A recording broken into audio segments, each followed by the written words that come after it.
حالا که اون زن گمراهی بدبخت ببین که معنای لعنت حالی اون ندانست است که چیست. لعنت معناش از رحمت خدا بی نصیب شدن، از رحمت خدا دور بدن.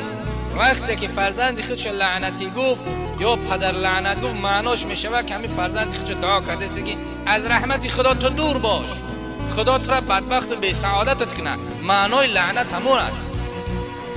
یا بعضی پدرهای بی سواد گمراه هست، فرزند خودش اکن نوازش میکنه، میگه ای پدر لعنت میگه یا پدر لعنت میگه، فرزند خودش میگه. یعنی فرزند چه گفته است لعنت خدا را، دوری رحمت خدا را و خودش خواسته است.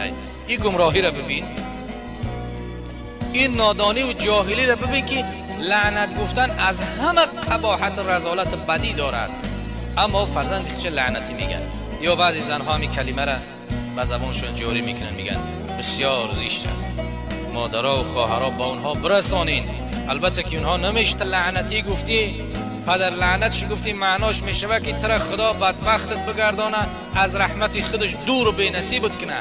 او فرزند بعد چی میشه؟ اوباش میشه.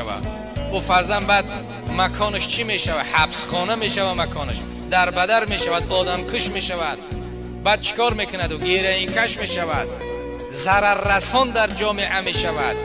از سبب چی؟ مادر پدر او را در وقت شدن پدر لعنت یا گفتن که لعنتی.